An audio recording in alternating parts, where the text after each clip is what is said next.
الحمد لله نحمده ونستعينه ونستغفره ونؤمن به ونتوكل عليه ونعوذ بالله من شرور أنفسنا وسيئات أعمالنا من يهده الله فلا مضل له ومن يضلل فلا هادي له ونشهد أن لا إله إلا الله وحده لا شريك له ونشهد أن سيدنا ومولانا محمدا عبده ورسوله أرسله بالحق بشيرا ونذيرا وداعيا إلى الله بإذنه وسراجا منيرا أما بعد فأعوذ بالله من الشيطان الرجيم بسم الله الرحمن الرحيم إن الله يأمر بالعدل والإحسان وإيتاء ذي القربى وينهى عن الفحشاء والمنكر والبغي يعظكم لعلكم تذكرون وقال رسول الله صلى الله تعالى عليه وسلم إنما الأعمال بالنيات أو كما قال عليه الصلاة والسلام اللهم صل على سيدنا محمد وعلى آل سيدنا محمد وبارك وسلم اللهم صل على سيدنا محمد وعلى آل سيدنا محمد وبارك وسلم اللهم صل على سيدنا محمد وعلى آل سيدنا محمد وبارك وسلم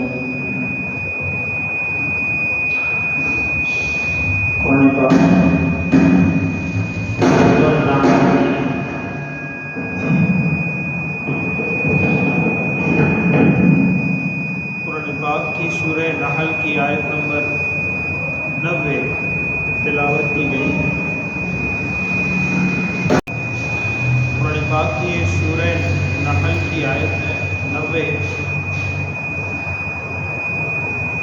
ان اللہ یأمر بالعدل، بے شک اللہ تعالیٰ انصاف کرنے کا حکم دیتے ہیں، والاحسان اور بھلائی کرنے کا،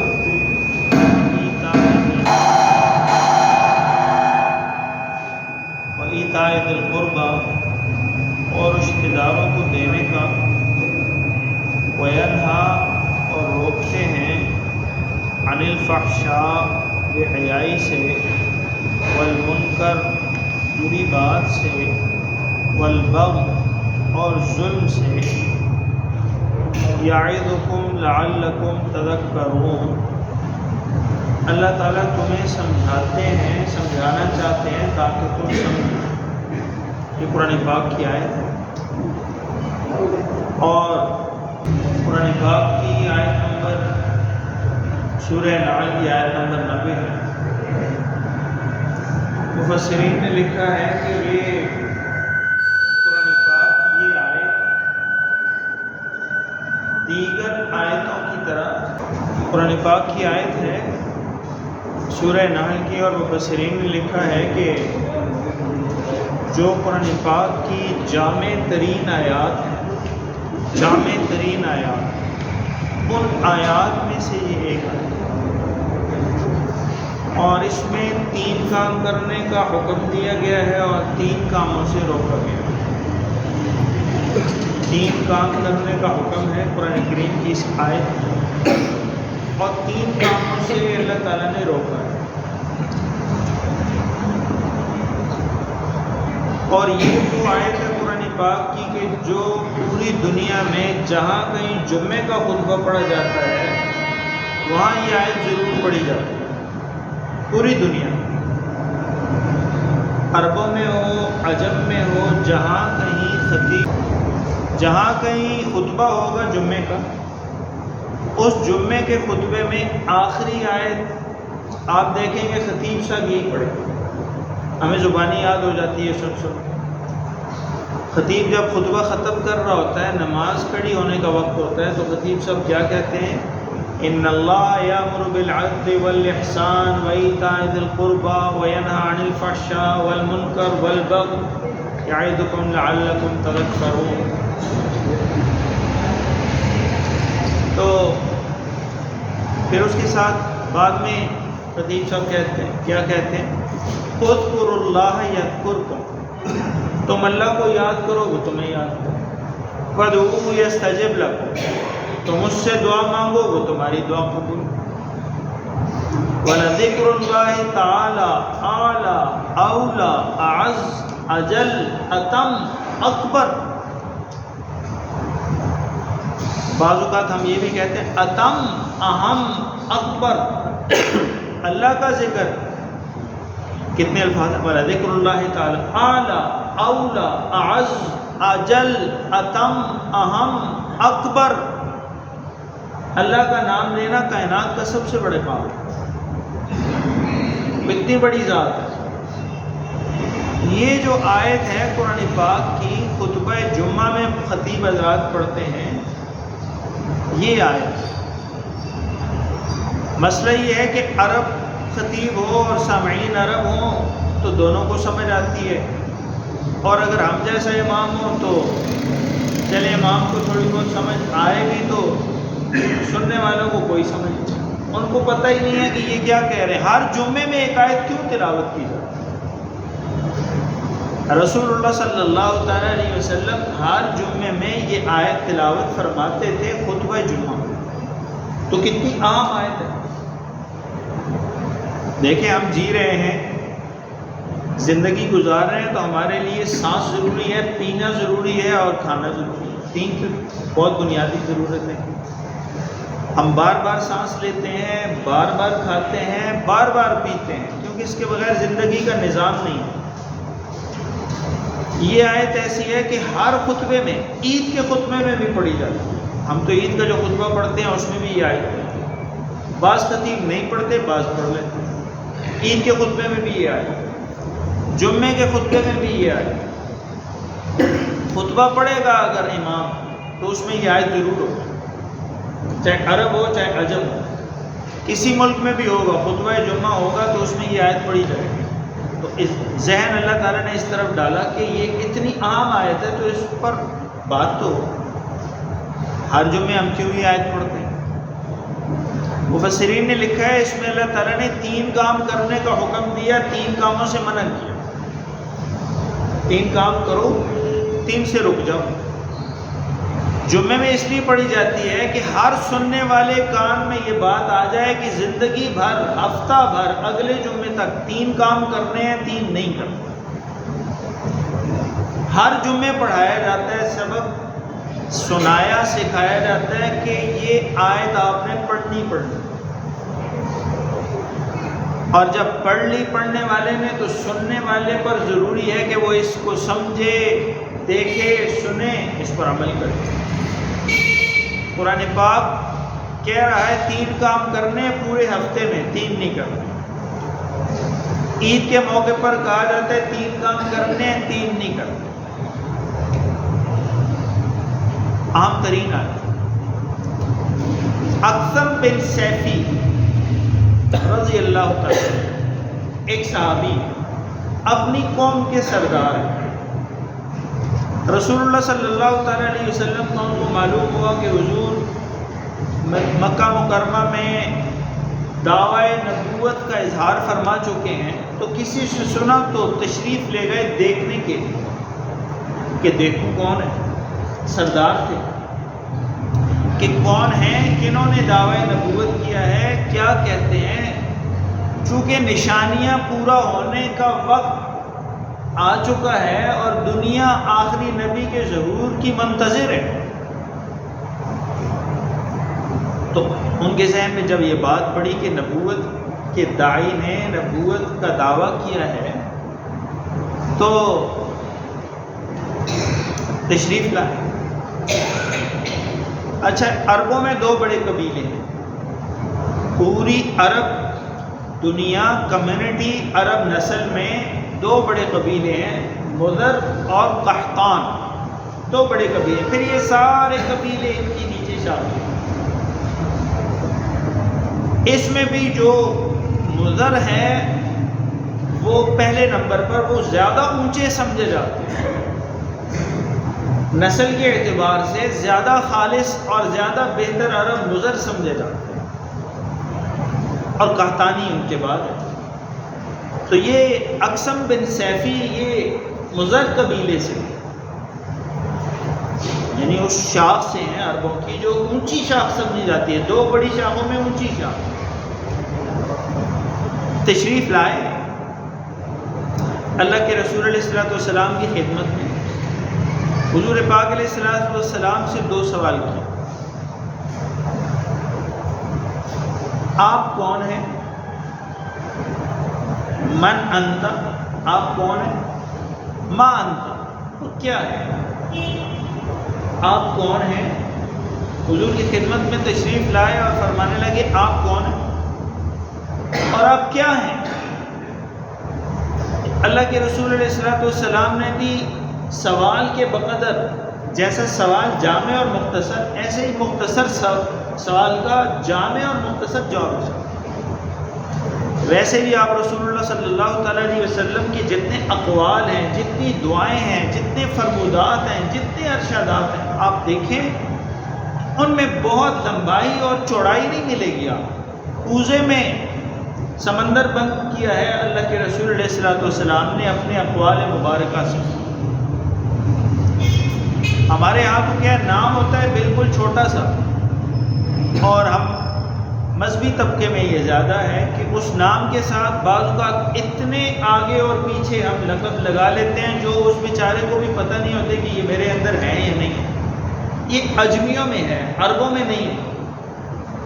عربوں میں آپ امام کعبہ کا دیکھیں گے، مفتی اعظم کا دیکھیں گے، وہ صرف لکھیں گے فضیلت الشیخ، امام الحرم المکی، اس سے زیادہ آگے نہیں جائیں گے۔ ہمارے یہاں چونکہ دکھلاوا، شوشہ، مرعوبیت، ان چیزوں کا رواج ہے۔ اپنے گھر پر بھی تختی لگائیں گے تو بچوں کے نام بھی لکھ دیتے ہیں لوگ، اپنے بچوں کے نام بھی لکھے ہوتے ہیں۔ تو وہ ایک مولانا صاحب فرما رہے تھے کہ میں نے کسی زمانے میں دیکھا کسی مسلک کے خطیب صاحب کا اشتہار میں نام لکھا ہے، ویسے تو لکھتے ہیں نا علامہ صاحب فلاں علامہ، انہوں نے لکھنے والے نے لکھا علامۃ السماء والارض، آسمانوں اور زمین کا علامہ۔ اتنا بڑا علامہ ہے کہ آسمان اور زمین کا علامہ ہے، تو آسمان اور زمین کے علاموں سے دنیا بھری ہوئی۔ بھئی آسمان اور زمین کا علامہ کون ہو سکتا ہے؟ وہ انسان کے بس کی بات ہے کسی عام آدمی کی؟ آسمانوں کا علامہ بھی زمینوں کا، سبحان اللہ، ہے زمین پر، رہتا زمین پر ہے، روٹی پانی کے ساتھ زندگی گزارتا ہے، لیکن آسمان زمین کا علامہ ہے۔ تو اللہ پاک ایسے علامہ بننے سے بچائے۔ اور یہ لقب، فضول لقب لگانے کی شوق ہوتی ہے تو یہ القاب زیادہ نہیں ہوتے۔ اللہ کے رسول صلی اللہ تعالیٰ علیہ وسلم نے اقسم بن سیفی نے دو سوال پوچھے، آپ کون ہیں اور کیا ہیں؟ تو آپ نے فرمایا کہ میں محمد بن عبداللہ، اپنا نام بتایا، اپنے والد کا نام، دادا کا نام بھی نہیں بتایا، قوم قبیلے کا نام بھی نہیں بتایا، یہ نہیں کہا میں ہاشمی ہوں، میں سید ہوں، میں مکہ کے سردار کا بیٹا ہوں، میں اتنے بڑے دادے کا پوتا ہوں، کوئی بات نہیں، بالکل سادہ جواب ہے، میں محمد بن عبداللہ، انا محمد بن عبداللہ، میں محمد بن عبداللہ ہوں۔ اور ساتھ فرمایا کہ اس نے پوچھا تھا اقسم بن سیفی نے رضی اللہ تعالیٰ عنہ، اس وقت کو اسلام نہیں لائے تھے، انہوں نے پوچھا آپ کیا ہے؟ فرمایا میں اللہ کا رسول ہوں، اللہ کا آخری پیغمبر اور رسول۔ تو کہنے لگے کہ اقسم بن سیفی فرماتے ہیں کہ اقسم بن سیفی نے کہا کہ آپ کس چیز کی دعوت دیتے ہیں، کیا کہتے ہیں آپ کا کیا پیغام کیا ہے؟ تو رسول اللہ صلی اللہ تعالیٰ علیہ وسلم نے جواب میں یہ آیت تلاوت فرمائی،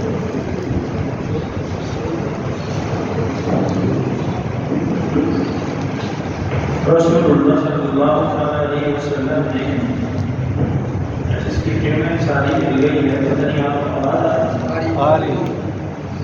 رسول اللہ صلی اللہ علیہ وسلم نے جواب میں یہ آیت پڑھی۔ انہوں نے پوچھا آپ کون ہیں اور آپ کیا ہیں؟ حضور نے مختصر کہا محمد بن عبد اللہ اور محمد الرسول، یہ میرا تعارف ہے۔ تو پوچھا آپ کہتے کیا ہیں، چاہتے کیا ہیں، آپ کی بات کیا ہے؟ تو اللہ کے رسول علیہ السلام نے فرمایا ان اللہ، میں کیا چاہتا ہوں، میں وہ چاہتا ہوں جو اللہ چاہتا ہے، اور اللہ کیا چاہتا ہے؟ یأمر بالعدل، حکم ہے اللہ تعالیٰ کا انصاف کرنے کا، والاحسان، بھلائی کرنے کا، وایتاء ذی القربی، رشتہ دار کو دینے کا، وینہی، اور اللہ روکتا ہے، تین کاموں کا حکم دیتا ہے اللہ، تین کاموں سے اللہ روکتا ہے، فحشاء، بے حیائی سے، والمنکر، بری بات سے، والبغی، ظلم سے، اور ساتھ کیا کرنا ہے؟ یعظکم، واعظ سے ہے، واعظ و نصیحت، ہم کہتے ہیں واعظ و نصیحت، یعظکم، اللہ تمہیں واعظ کرتا ہے، اللہ سمجھاتا ہے، لعلکم، تاکہ تم تذکرون، سمجھ جاؤ، اللہ سمجھانا چاہتا ہے تاکہ تم سمجھ جاؤ، تین کام کرو، تین چھوڑو۔ مختصر عرض کر رہا ہوں، بات لمبی ہو رہے گی، آیت کے موضوع پر بات نہیں ہو سکے گی۔ اکثر بن سیفی رضی اللہ تعالیٰ عنہ جنہوں نے یہ بات سنی، اسلام قبول کیا اور اپنی قوم میں تشریف لے گئے، اپنے علاقے میں، اپنی قوم میں جہاں کے وہ سردار تھے وہاں تشریف لے گئے۔ قوم نے پوچھا کہ آپ گئے تھے ایک نئے نبی کے ظہور کا سن کر کہ ایک نئے نبی کا ظہور ہوا ہے، تو آپ بتائیں کہ آپ ان کو ملے، آپ نے دیکھا، کوئی بات ہوئی؟ تو انہوں نے کہا کہ میں ان کو ملا ہوں اور جو باتیں ان سے میں نے سنی ہیں وہ 6 باتیں ہیں، 3 کرنے کی ہیں، 3 نہ کرنے کی ہیں۔ وہ نبی 6 باتوں کا حکم دیتے ہیں جو 3 کرنے کی ہیں، 3 نہ کرنے کی ہیں۔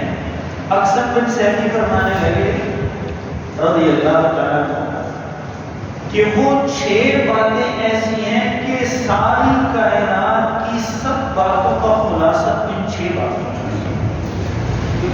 ساری کائنات کی سب باتوں کا خلاصہ یہ 6 باتیں۔ تو قرآن کی آیت، تو قوم نے کہا کہ اگر وہ 6 باتیں آپ نے سنی، 3 کرنے کی، 3 نہ کرنے کی، تو اب آپ بتائیں ہم کیا کریں، ہمارے لیے کیا ہوگا؟ ہم تو آپ کے قبیلے کے ہیں، آپ ہمارے سردار ہیں، ہم کیا کریں؟ تو اکثر بن سیفی رضی اللہ تعالیٰ عنہ نے فرمایا تم سار بنو، تم نہ بنو، یہ بات فرمایا عربی میں، فرمایا تم سار بنو، تم نہ بنو، سار آگے ہوتا ہے اور تم جانور کے پیچھے ہوتی ہے۔ کیا مراد؟ جلدی ایمان لاؤ، پہلے ایمان لانے والوں میں ہو جاؤ، پیچھے رہ جانے والوں میں نہ بنو، فوراً اسلام قبول کرو، فوراً ان باتوں پر عمل کرو۔ باتیں کیا ہیں؟ بالعدل، عدل، اللہ تعالیٰ عدل کا حکم دیتے ہیں، عدل کا، عدل کس کو کہتے ہیں؟ انصاف، عدل و انصاف کو آپ سنتے رہتے ہیں، دونوں میں فرق ہے، عدل میں اور انصاف میں۔ عادل ذات تو اللہ تعالیٰ کی ہے، اور یہ جو دنیا میں انصاف کا نظام ہے یہ بھی اللہ کے حکم اور اللہ سے ہے۔ انصاف ہو، ہر چیز میں انصاف، حقوق اللہ میں بھی انصاف ہو، حقوق العباد میں بھی انصاف ہو۔ ہم انصاف کیسے سمجھتے ہیں؟ عدالت میں انصاف ہو، عدالت میں تو ہو، لیکن عدالت میں تو میں کبھی کبھی جاؤں گا، اور کیا پتا پوری زندگی میں میرا کوئی ایسا معاملہ ہی نہ ہو مجھے عدالت جانا پڑے، تو پھر اس آیت پر عمل کیسے ہو، اس حکم پر؟ عدل کیا ہے؟ عدل اللہ کے معاملے میں بھی عدل ہو اور انسانوں کے معاملے میں بھی عدل ہو۔ اللہ کے ساتھ عدل کیا ہے کہ اللہ نے کہا کہ نماز پڑھو، نماز نہیں پڑھی، عدل نہیں کیا اللہ سے، اللہ سے عدل نہیں کیا، اللہ سے انصاف نہیں کیا۔ اب رہ گئی نماز تو عدل اور انصاف کا تقاضا ہے کہ جو قضا ہو گئی، جو رہ گئی، جو تیرے ذمہ باقی ہے وہ تو ادا کر، تاکہ جو اللہ کا حق ہے عبادت کرنا وہ پورا ہو سکے، عدل ہو جائے۔ روزہ رکھنا، اس کے لیے بھوکا رہنا، اس کو خوش کرنے کے لیے کچھ دیر اپنے اوپر پانی اور کھانے کو دور کر دینا، اور اسی طرح جب اللہ کچھ توفیق دے دے تو اس کے گھر کے پھیرے لگانا، جب اللہ توفیق دے دے تو اس کے دیے ہوئے میں سے زکوٰۃ کے طور پر یا صدقہ خیرات کے طور پر نکالنا۔ زکوٰۃ تو ہم بوجھ سمجھتے ہیں، لیکن زکوٰۃ ایسی چیز ہے جو پچھلی امتوں کو، جیسے ہمیں زکوٰۃ کا نظام اللہ نے دیا ہے، پچھلی کسی امت کو نہیں آتا۔ وہ جو مشہور رسول اللہ صلی اللہ تعالیٰ علیہ وسلم کا فرمان مبارک ہے کہ موسیٰ علیہ السلام نے جو اللہ تعالیٰ سے کلام کرتے ہوئے، آپ جانتے ہیں کہ موسیٰ علیہ السلام کلام کرتے ہوئے اللہ تعالیٰ سے ضد بھی کر لیتے تھے اور آپ اپنی بات منوانے کی کوشش کرتے تھے۔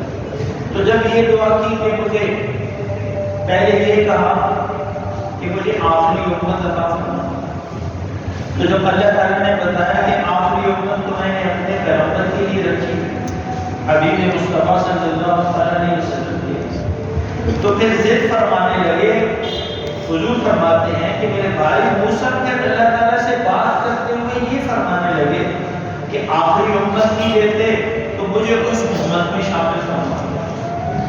تو اللہ تعالیٰ نے بتایا کہ نہیں، اس امت میں بھی آپ کو شامل نہیں کیا جا سکتا، آپ کو خود پیغمبر ہے۔ اس فرمان مبارک میں رسول اللہ صلی اللہ علیہ وسلم فرماتے ہیں کہ موسیٰ علیہ السلام نے پوچھا کہ رسول اللہ کی خوبیاں، خصوصیات، نشانیاں کیا ہیں؟ لمبی بات ہے، موضوع سے ہٹ کر رہے، اس موضوع سے، اس آیت کے موضوع سے ہٹ کر رہے، یہ صرف میں سمجھانے کے لیے عرض کر رہا ہوں، عدل کرو کہ جو اللہ کے حق مجھ پر ہیں وہ ادا کرنے ضروری ہے۔ تو موسیٰ علیہ السلام کی اس بات میں جب نشانیاں بتائیں اللہ نے تو یہ بھی کہا کہ ان کو، اس آخری پیغمبر کی آخری امت کو میں زکوٰۃ کا حکم دوں گا۔ وہ زکوٰۃ جو پیسے والے ہوں گے، جو صاحب حیثیت ہوں گے، وہ اپنی زکوٰۃ نکالیں گے اور کمزوروں کو دیں گے، وہ زکوٰۃ کو استعمال کریں گے۔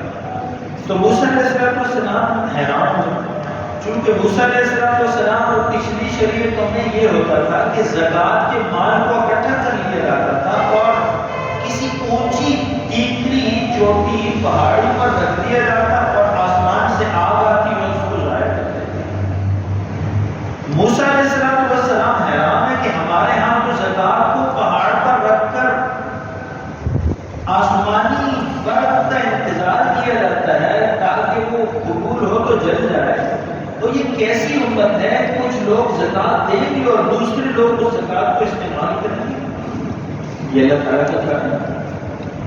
تو صرف اس سے میں نے عرض کیا، یہ بات سمجھانے کے لیے کہ عدل اللہ کے ساتھ بھی عدل، نماز اللہ کی بقایا ہے تو ادا ہو، زکوٰۃ اللہ کی بقایا ہے تو ادا ہو، حج کے پھیرے اللہ کے بقایا ہیں تو ادا ہو، گناہوں کے معاملے میں ہم دلیر اور جری ہیں تو ان سے توبہ اور معافی ہو، اللہ کے ساتھ زیادتی نہ ہو، کھائیں بھی اسی کا اور دشمنی بھی اسی کے ساتھ، پیئیں بھی اسی کا اور نافرمانی بھی اسی کے ساتھ، تو یہ عدل نہیں ہے۔ یہ قرآن پاک کی آیت کہہ رہی عدل کرو اللہ کے ساتھ، اور آپس میں بھی ایک دوسرے کے ساتھ عدل اور انصاف، نہ کسی کا حق لو نہ کسی کا حق ضائع کرو۔ وراثت جب تقسیم ہو تو بہنوں کا حق، ان کو حقدار کو حق پہنچاؤ، اللہ نے تمہارا ڈبل حصہ رکھا ہے، بہنوں کا اکیلا حصہ رکھا ہے۔ پھپھی کی جائیداد اگر بقایا ہے، والد دنیا سے چلے گئے تو پھپھی کی جائیداد اس کو لوٹاؤ، اس کو اپنے قبضے میں تصرف میں رکھ کے اس کو استعمال نہ کرو۔ بہنوں کو یہ نہ کہو کہ میرے قبضے میں ہے میں تمہیں کرایہ بھیجوں گا، اس کی آمدن بھیجوں گا، نہیں، اس کے نام چڑھا دو، اس کو دے دو، اس کی چیز ہے، اچھی اپنی طرف رکھ کے اور بری ان کو دے دو، یہ نہ کرو۔ یہ عدل ہے، عدل تو گھر سے شروع ہوتا ہے، بیوی کے ساتھ عدل۔ بہت تفصیل طرف آیتیں ہیں، مجھے وقت کی تنگدامنی کا احساس ہو رہا ہے۔ یہ دیکھیں نکاح میں جو مہر رکھا جاتا ہے، نکاح میں مہر رکھتے ہیں، مسئلہ یہ ہے کہ جب بھی نکاح کی مجلس ہوتی ہے تو سب کو مٹھائی کھانے کی تو جلدی ہوتی ہے، لیکن یہ جلدی نہیں ہوتی، یہ ہم نہیں چاہتے کہ کوئی ایسا انتظام کرے نکاح کی مجلس میں، چاہے ہال میں کرے چاہے مسجد میں کرے، جہاں آپ کی مرضی، لیکن ایسا انتظام کریں کہ یہ جو نکاح کا خطبہ پڑے گا آ کر، جس کے دو بولوں سے ایک غیر عورت میرے بیٹے پر حلال ہو جائے گی، اس کا مطلب تو پتا ہوگا یہ کیا پڑھ رہا ہے، یہ کیوں پڑھ رہا ہے، یہ کیا کہہ رہا ہے۔ اس پر ہماری توجہ نہیں ہے کیونکہ ہماری ضرورت نہیں ہے۔ ہمیں کیا مولوی صاحب آئیں اور بس نکاح پڑھائیں، مٹھائی کھائیں اور جائیں۔ کہتے کیا ہیں، مہر کیا ہے، کیوں رکھا ہے مہر، نکاح میں فرض کتنے ہیں، نکاح میں واجب کتنے ہیں، یہ نہیں پتا ہمیں۔ نکاح کی ذمہ داریاں کیا ہیں، لڑکے اور لڑکی پر کیا ذمہ داریاں عائد ہوتی ہیں، کوئی پتہ نہیں۔ نکاح میں دیکھیں مہر رکھا جاتا ہے، کیوں رکھا جاتا ہے، کسی کی جان کسی کی عزت کا عیش نہیں ہے یہ مہر، یہ مہر اس لیے رکھا جاتا ہے، یہ علامت ہے اس بات کی کہ آج کے بعد یہ جو دولہا بن کے بیٹھا ہے، یہ اس بڑے مجمع میں اقراری ہے کہ آنے والی کے ہر خرچ کا ذمہ دار میں خود، یہ علامت ہے۔ یہ جو میرے گھر آ رہی ہے، کسی کا دل کا ٹکڑا یا جگر کا ٹکڑا کاٹ کر جو مجھے دے رہا ہے اپنا، اللہ کے نام پر حلال ہو رہی ہے یہ عورت میرے لیے، اس کا میں مہر رکھ رہا ہوں اور اپنی حیثیت کے مطابق رکھ رہا ہوں۔ میرا کھانا پینا رہن سہن اچھا، میں زیادہ رکھ رہا ہوں، میرا کھانا پینا رہن سہن کمزور ہے، میری آمدن کم ہے، میں کم رکھ رہا ہوں، دونوں طرح رکھ سکتے ہیں۔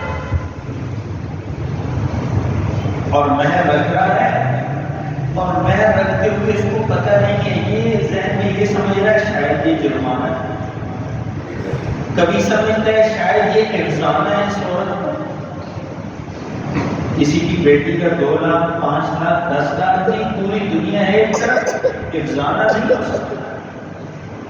یہ جو آپ لے کر آئے ہیں یہ اس بات کی علامت ہے مہر کے وقت کہ آج کے بعد اس عورت کا خرچ یہ شخص برداشت کرے گا جو بڑی مجلس میں کہہ رہا ہے کہ میں اتنا مہر دینے کو تیار ہوں، میں وہ رہن سہن رکھوں گا جس کے مطابق میں رکھتا ہوں۔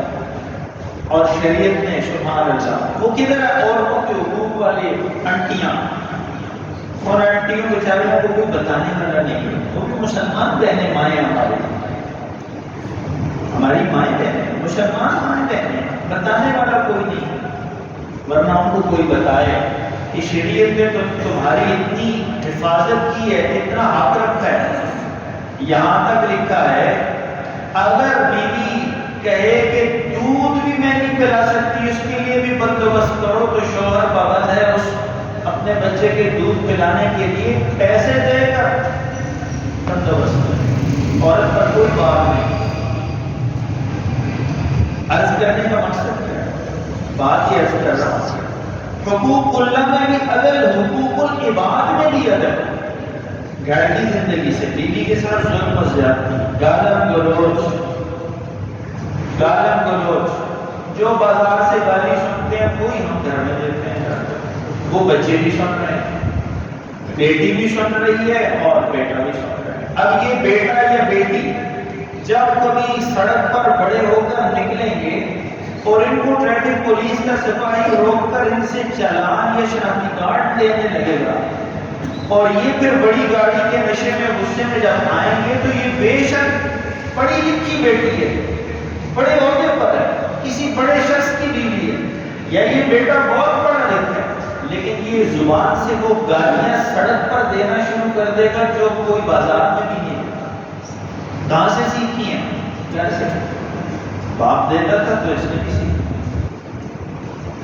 اگر گھر سے گالی نہ ہو، حقوق کی زیادتی نہ ہو، باقی سارے کاموں کو تو پوچھتے ہیں، میرے اپنے ابو کو کھانا دیا نہیں کیا، میرے باپ کو سلام کیا نہیں کیا، میری بہن کو کھانا دیا نہیں دیا، لیکن فرض نماز پڑھی نہیں پڑھی اس کا نہیں پوچھا۔ کیوں؟ اس کا اللہ پوچھے، اللہ جانے اس کی نمازیں کرتا ہے، تو پوچھنا ذمہ داری ہے۔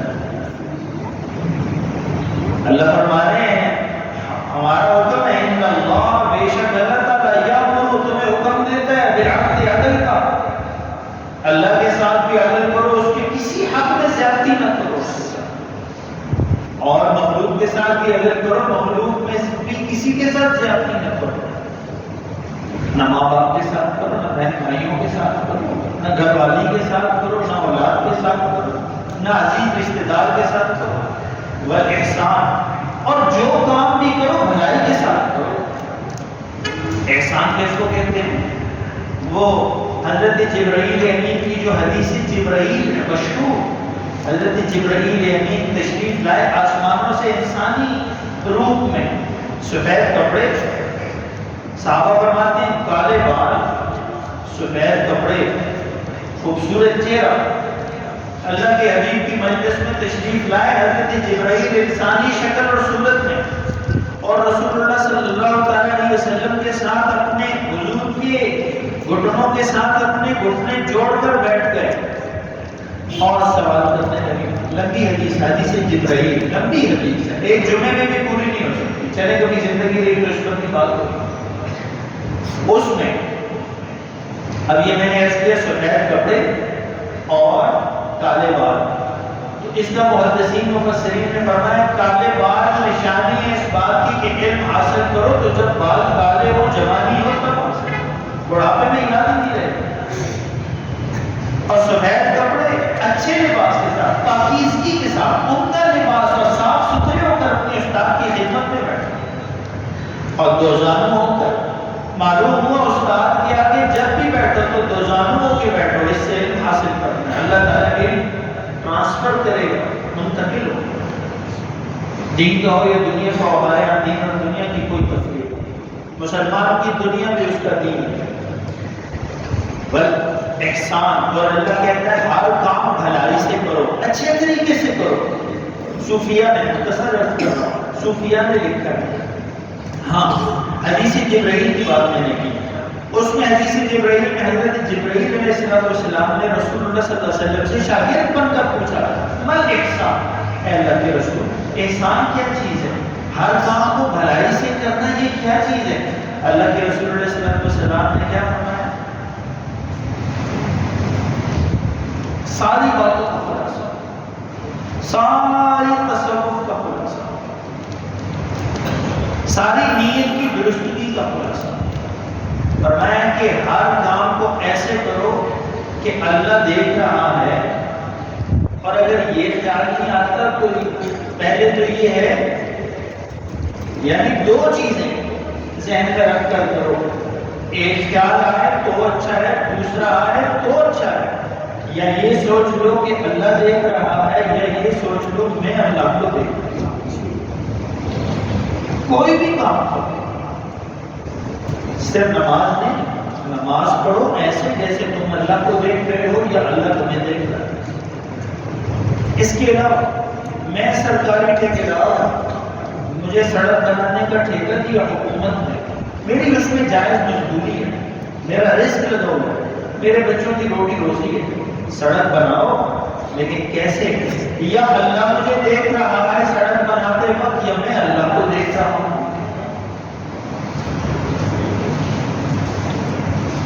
ہاں میں فیکٹری میں ملازم ہوں، میں فیکٹری میں ٹوپیاں بناتا ہوں، دیکھو مالک نے کیمرے نہیں لگا رکھے، مجھے بتایا ہے کہ 100 ٹوپی روز تم نے بنانی ہے فیکٹری میں، صبح 8 سے لے کر شام 6 بجے تک تیری ڈیوٹی ہے، تو میں ٹوپی بناتے وقت ایسی ایسی ٹوپی بناؤں گویا مجھے اللہ دیکھ رہا ہے یا میں اللہ کو دیکھ رہا ہوں. اچھے طریقے سے، اعلیٰ طریقے سے۔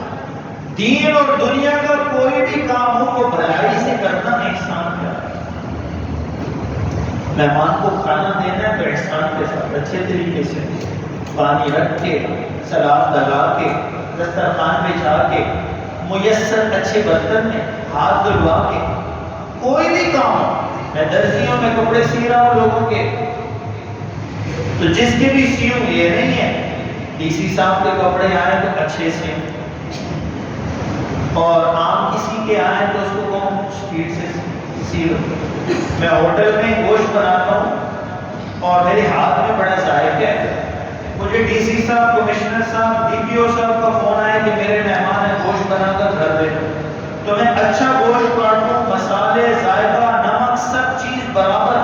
خوف ہے ڈی سی کے گھر جائے گا گوشت، اس کو اختیار ہے پورا ہوٹل بند کر، اور کوئی عام مسافر آیا اور اگر پنڈی کا تو میں اس کو باسی ٹکرا دوں، کھلا دوں؟ نہیں، احسان کے ساتھ۔ میں اللہ کو دیکھ رہا ہوں کہ اللہ مجھے دیکھ رہا ہے۔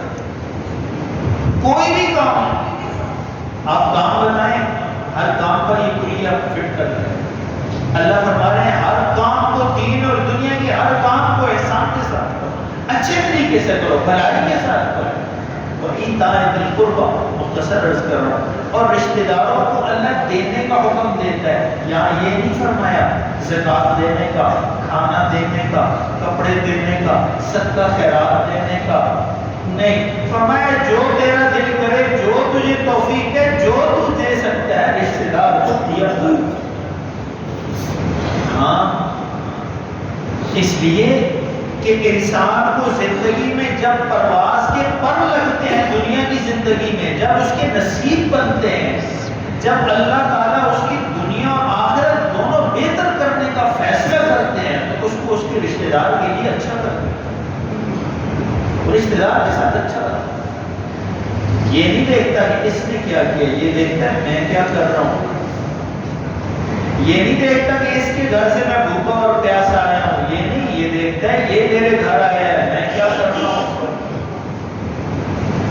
یہی تو امتحان ہے بھائی۔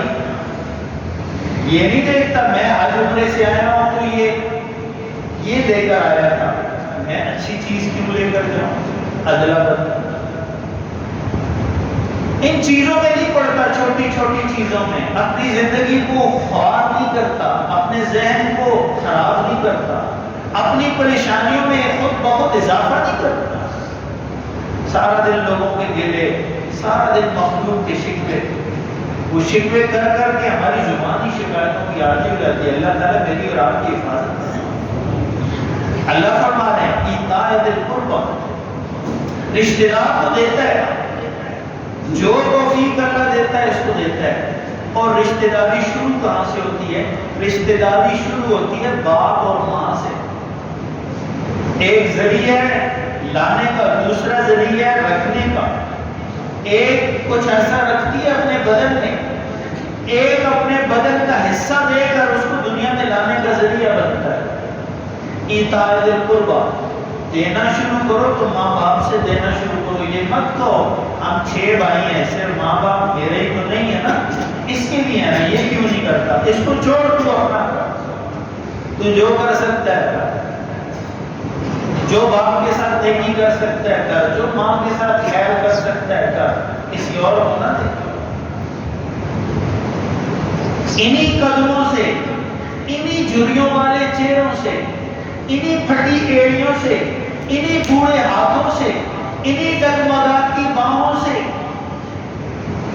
دنیا اور آخرت کی ترقی کے رستے تھے۔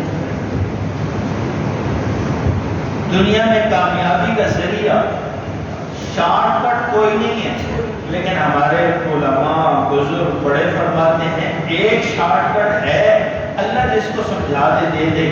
جو ماں باپ کا ہوا دنیا اور آخرت کی سب چیزیں اللہ کی طرف سے اس کی طرف سے۔ اللہ تعالیٰ مجھے اور آپ کو، کرنا مشکل ہے، بولنا بہت آسان ہے، میں نے بول دیا ہے، لیکن کرنا بہت مشکل ہے۔ مجھے اور آپ کو اللہ تعالیٰ کرنے کی توفیق ہے۔